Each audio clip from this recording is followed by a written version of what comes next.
Assalamualaikum warahmatullahi wabarakatuh. Berjumpa kembali dalam video pembelajaran Pendidikan Pancasila dan Kewarganegaraan kelas 11 semester 1 Kurikulum Merdeka fase F. Pada materi hari ini kita akan membahas mengenai dinamika perumusan Pancasila. Adapun materi yang akan kita bahas diantaranya adalah latar belakang, kemudian perbedaan pendapat pada sidang BPUPKI, yang ketiga perbedaan pendapat di sidang BPKI, dan yang terakhir adalah analisis argumen antar kelompok. Nah, mari kita masuk pada materi yang pertama, yaitu latar belakang. Dalam sidang BPUPKI terjadi perdebatan mengenai hubungan agama dan negara pada sila pertama dasar negara oleh beberapa pejuang dan pendiri bangsa. Terdapat dua kelompok yang muncul terkait perdebatan hal tersebut. Nah, secara resmi, BPUPKI ini melaksanakan 2 kali persidangan untuk membahas persiapan yang diperlukan Indonesia merdeka. Nah, pada kelompok pertama ini disebut kelompok nasionalis yang menginginkan negara Indonesia tidak perlu menjadikan agama sebagai dasar negara. Kelompok ini didukung oleh Soekarno, Muhammad Yamin, dan Muhammad Hatta. Kelompok kedua, kelompok ini disebut kelompok agama yang menginginkan Islam menjadi dasar negara. Kelompok ini didukung oleh Muhammad Nasir, Ki Bagus Hadikusumo, Kiai Haji Wahid Hasyim.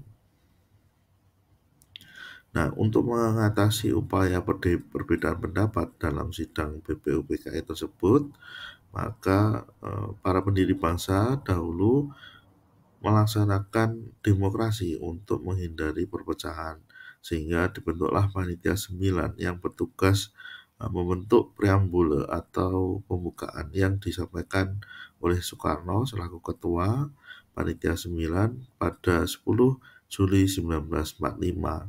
Di antaranya isinya yaitu para pendiri bangsa waktu itu sepakat memasukkan dasar negara yang disandingkan dengan agama.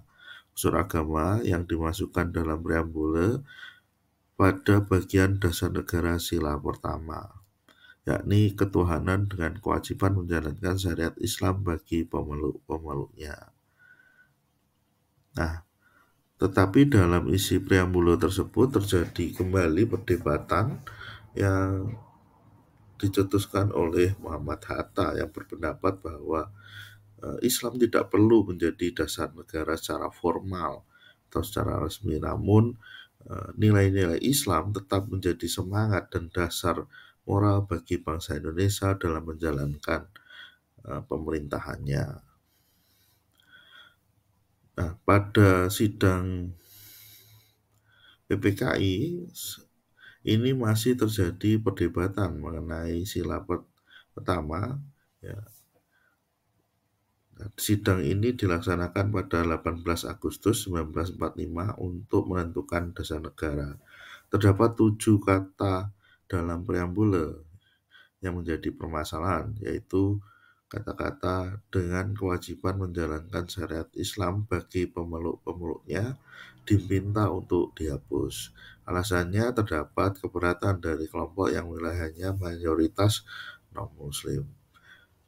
Demi menjaga keutuhan bangsa, akhirnya Muhammad Hatta berdiskusi tentang rencana penghapusan 7 kata tersebut kepada Ki Bagus Hadikusumo dan Kiai Hasyim Wahid Hasyim.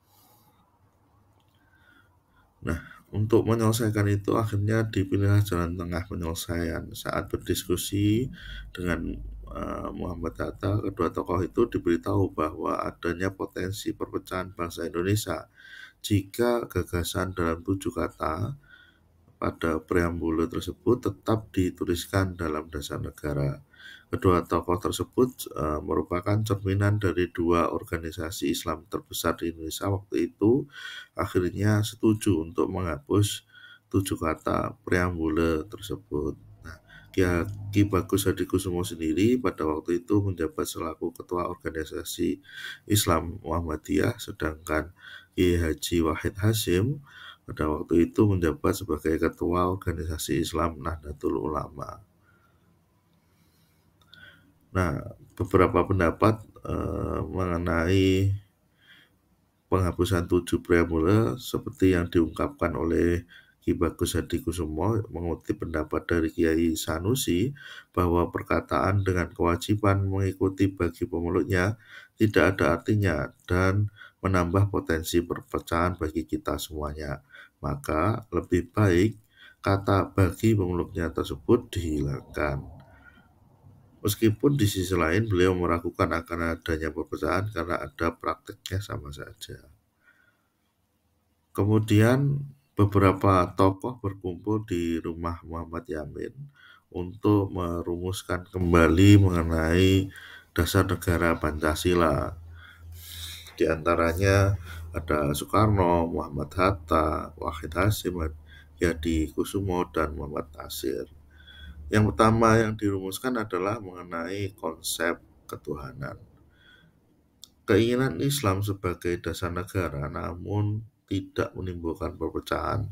Kemudian Soekarno bertanya kepada Muhammad Yamin tentang bagaimana agar hal itu bisa terwujud. Nah, Muhammad Yamin mengungkapkan bahwa sejak zaman dahulu masyarakat Indonesia inilah sudah percaya terhadap Tuhan. Kemudian Soekarno mengambil kesimpulan yang dimufakati oleh semuanya. Kesimpulannya adalah bangsa Indonesia adalah bangsa berketuhanan. Artinya percaya dan yakin terhadap Tuhan Yang Maha Esa. Konsep kemanusiaan yang adil dan beradab. Bangsa Indonesia ini sudah dikenal rasa suka menolong, kerjasama, empati terhadap sesama dalam konsep kemanusiaan. Namun kemanusiaan tersebut harus diiringi dengan adil dan mengutamakan perilaku yang sopan sesuai adab yang diajarkan oleh Islam. Nah, kesimpulannya, peri kemanusiaan yang harus dijalankan dengan rasa adil dan berperilaku yang sopan dalam adab yang baik. Sedangkan konsep gotong royong, musyawarah, mufakat, ya sejak zaman dahulu bangsa Indonesia selalu mengutamakan tolong menolong menghadapi kekurangan. Selain itu, selalu berembuk diskusi melalui musyawarah dalam memutuskan sesuatu. Sedangkan dalam musyawarah tersebut selalu dipilih seseorang untuk mewakili seperti mufakatan.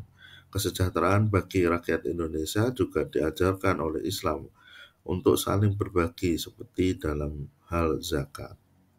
Maka kesimpulannya adalah musyawarah dapat dilaksanakan melalui perwakilan mufakat, sedangkan kesejahteraan bagi seluruh masyarakat Indonesia sudah diajarkan dalam Islam untuk membentuk solidaritas sosial.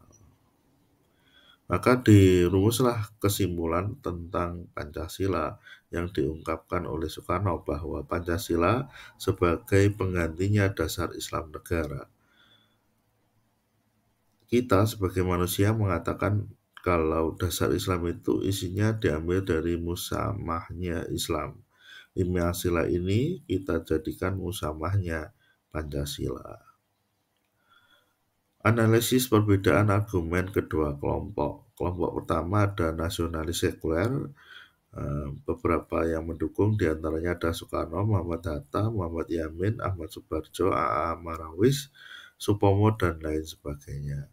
Kelompok nasionalis Islam ada Abdul Qahar Uzakir, Agus Salim, Ki Bagus Hadikusumo, Kiai Haji Wahid Hasyim, Muhammad Nasir, dan lain sebagainya.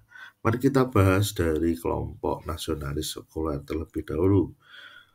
Dari kelompok ini berpendapat bahwa negara Indonesia tidak dapat didasarkan oleh agama karena agama dan negara memiliki kepentingan yang berbeda. Agama berkaitan dengan urusan pribadi dengan Tuhan, bersifat absolut dan bersifat suci, sedangkan negara berkaitan dengan masyarakat. Perlu satu dasar yang dapat mewakili dan menampung dan menghasilitasi keberadaan agama dan kepercayaan di Indonesia. Nah, menurut Supomo, Indonesia adalah negara yang berdasarkan atas cita-cita luhur agama Islam, yaitu syariat Islam tidak menjadi ketentuan hukum yang berlaku di suatu negara. Namun, negara mengambil nilai-nilai dan semangat dari Islam. Indonesia adalah negara yang memelihara budi pekerti kemanusiaan yang luhur yang dianjurkan oleh Islam. Adapun pendapat Soekarno, yaitu Soekarno mencontohkan negara Turki yang memisahkan antara agama dan negara. Agama dijadikan urusan perseorangan, bukan berarti dihapus dalam mengurus negara, namun Islam diserahkan kepada manusia-manusia Indonesia sendiri dan tidak kepada negara. Sedangkan dari kelompok nasionalis Islam, pendapat dari Muhammad Tatsir, Islam tidak hanya mengurusi masalah moral, melainkan juga dengan sosial, politik, hubungan manusia antar manusia, manusia dengan Tuhan. Islam menjadi agama mayoritas sehingga dapat dijadikan dasar negara. Islam sendiri memiliki nilai sempurna bagi kehidupan bernegara dan menjamin keberagaman hidup antar berbagai golongan dengan penuh toleransi. Namun negara bukanlah tujuan, melainkan hanyalah alat untuk mewujudkan ajaran agama Islam. Sedangkan pendapat dari Ki Bagus Hadikusumo, Islam mengajarkan 4 perkara: ibadah, iman, ibadah, amal soleh, dan berjihad di jalan Allah. Apabila keempat ajaran ini diterapkan dengan sungguh-sungguh di Indonesia, kata Ki Bagus, alangkah sentosa, bahagia, makmur, dan sejahteranya negara kita ini. Dari perbedaan ini kita bisa mengambil kesimpulan bahwa perbedaan antar kelompok itu bisa kita bicarakan dengan baik-baik dengan mengutamakan prinsip kebersamaan, mengutamakan kepentingan bersama di atas segalanya.